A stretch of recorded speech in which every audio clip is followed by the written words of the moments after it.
Hello everyone, welcome to my channel. Guys, in our previous video, we had discussed about the issue of shares. Means we had discussed about the method of the issue of shares. Now guys, in there we had discussed about the public offer, which is A, B, existing equity shareholder, C, existing employees, and D, private placement. Guys, in public offer, we had discussed about the two kinds of method, that is the fixed price method and second one is the book building method. Now guys, we are discussing about the book building method. In there has a two kinds of the method which issue the shares on which the shares can be issued. The first one is the IPO and second one is the FPO. Okay guys, so guys, today we are going to continue that video on that topic. Okay, now guys, the initial public offer, that is the first method of the public issue. Public offer और public issue का क्या है, ये first method, that is the initial public offer. Now guys, what is the initial public offer? Means it we can call it in shortly the IPO. हम इसको shortly क्या बोल सकते हैं, IPO बोल सकते हैं. Okay, now guys, what is the means of the initial public offer? It means the company, when the company issue the shares first time to the public, when company first time offering or issuing the shares to the public, that is known as the initial public offer. मतलब when company, जब company establish होती है, at that time when the company first time their share to the public, जब company पहली बार अपने shares को public में offer करती है, पब्लिक को इशू करती है, that is known as the initial public offer. Okay, so guys, initial public offer refers to the process of offering shares of a company to the public for the first time. Yes, initial public offer means कि जो भी मतलब जो भी shares हैं company के, अगर company को स्टार्टिंग में when the company want to collect the fund, so at that time when company offer the shares or issue the shares, okay, to the public, company की जो शेयर्स हैं अगर वो पब्लिक को इशू करती है, ऑफर करती है first time, it is known as the initial public offer.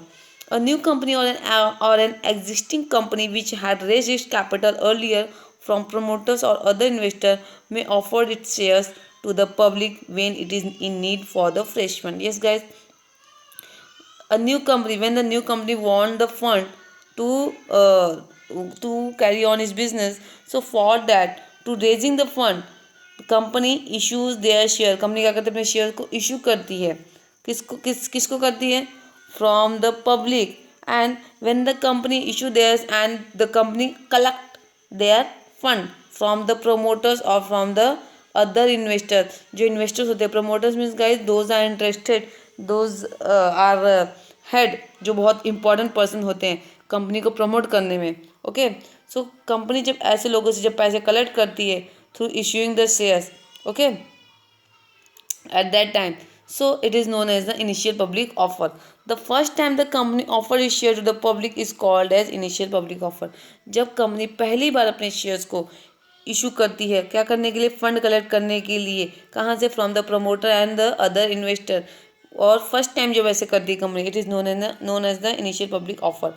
Guys, before IPO, अभी आईपीओ मतलब इनिशियल पब्लिक ऑफर, जो कंपनी ने फर्स्ट टाइम जो शेयर्स इशू किए, उसके पहले कंपनी क्या होती है, कंपनी लिस्टेड नहीं होती, बिकॉज उसका नाम स्टॉक एक्सचेंज में नहीं होता है. ओके, तो जब स्टॉक एक्सचेंज में उसका नाम ही नहीं होता तो कंपनी अपने शेयर इशू नहीं कर सकती, बिकॉज कोई कंपनी को जानता नहीं है, मीन्स कंपनी रिकॉग्नाइज नहीं होती है.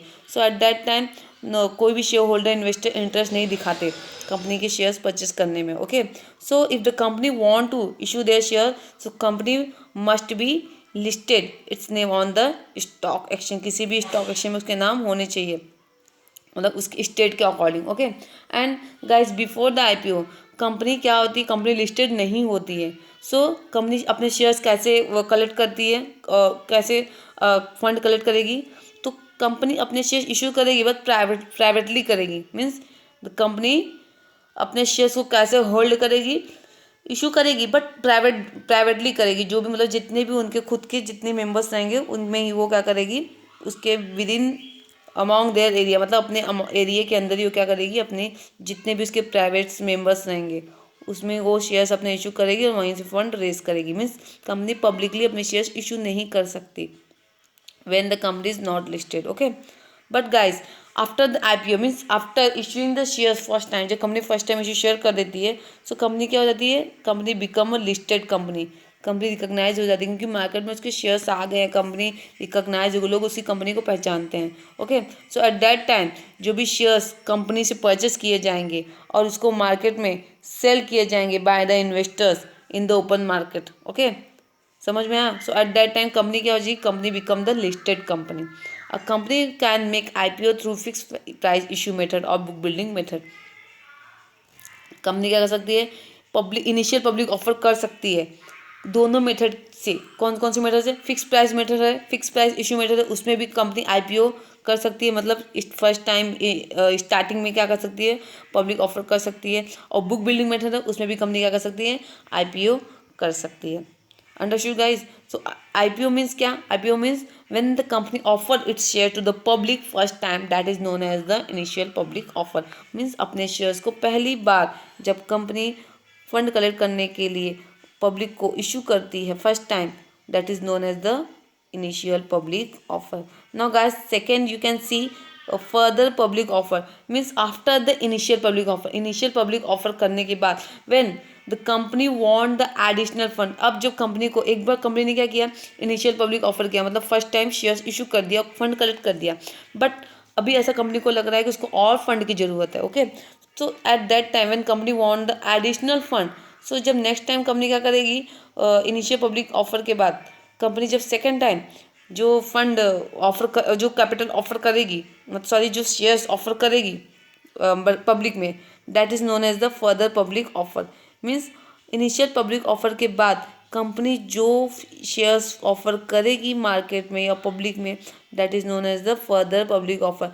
फर्दर मीन्स हो गया आगे, इनिशियल पब्लिक के आगे बाद में जो कंपनी ऑफर करेगी शेयर मार्केट में, that is known as the further public offer और follow on public offer. Okay, so let's see guys what is it there. When a company issue share to the public after an IPO means IPO के बाद जो company shares issue करेगी public को, that is known as the further public offer और follow on public offer. Guys every issue of the shares by a listed company after this IPO is called IPO। Means IPO के बाद जो भी shares issue होंगे, means जो भी जितने भी शेयर्स जब IPO के बाद किसी भी लिस्टेड कंपनी के थ्रू IPO के बाद मतलब इनिशियल पब्लिक ऑफर करने के बाद जो भी उसके बाद जितने भी शेयर्स इशू होंगे by the listed company, it is called the FPO means further public offer. FPO leads to an increase in the subscribe capital of a company. FPO क्या करते हैं, जो कंपनी के सब्सक्राइब कैपिटल हैं means खरीदे हुए capital, उनकी जो उनको क्या करती है, उनकी जो वैल्यू है, उनका जो लेवल है उसको इंक्रीज करती है। Okay guys, so what guys today we had learn the IPO and the FPO। Okay, IPO means the initial public offer means the company जब फर्स्ट टाइम क्या करती है, पब्लिक को ऑफर करती है shares first time, that is known as the initial public offer. और जो FPO क्या है, when the company issue public initial public offer जब इशू करती है और उसके बाद जो कंपनी एक्स्ट्रा और इशू करती है शेयर्स, फिर से शेयर्स इशू करती है to collect the extra fund. Okay, so that is known as the further public offer. Understood guys. ना गाइज हमने ए पॉइंट कलेक्ट कंप्लीट कर लिया, that is the public offer, public issue जो था वो हमने कंप्लीट किया है। The next point is the B, offering share to the existing equity shareholder.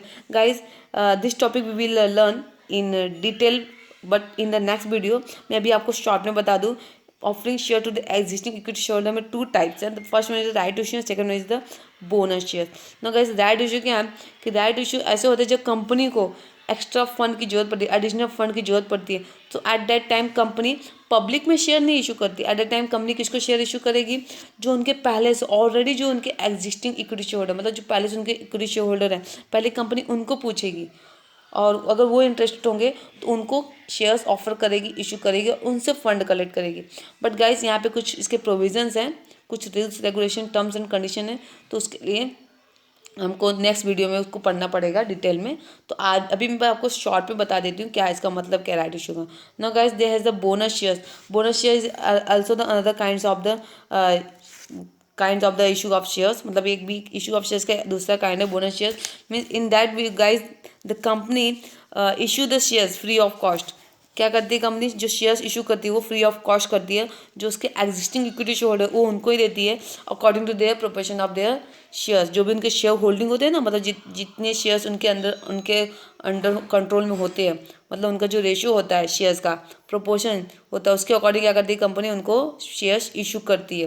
कौन से, बोनस शेयर्स। अब ये गाइज, ये जो बोनस शेयर्स होते हैं फ्री ऑफ कॉस्ट होते हैं, मतलब कंपनी इस शेयर्स के पैसे नहीं लेती है पब्लिक, मतलब जो उनके इक्विटी शेयर होल्डर होते हैं ऑलरेडी उनसे नहीं लेती, ये बोनस होते हैं। और ये शेयर्स कहाँ से इशू किए जाते हैं, फ्रॉम दी रिजर्व, जो कंपनी के रिटर्न अर्निंग, जो कंपनी के रिजर्व होते हैं, जो प्रॉफिट होते हैं उसमें से इशू करती है। इसको हम एक तरह से क्या बोल सकते हैं कि कंपनी का जो प्रॉफिट है, जो रिजर्व रखा है, कंपनी रिटर्न जो रखा है, उसको हम कैपिटलाइजेशन ऑफ प्रॉफिट भी बोलते हैं, कैपिटलाइजेशन ऑफ प्रॉफिट और रिजर्व ये भी बोल सकते हैं। सो गाइज, इसमें भी क्या है, कुछ प्रोविजंस हैं, ये हम नेक्स्ट वीडियो में पढ़ेंगे। आज के लिए इतना ही, गुड बाय।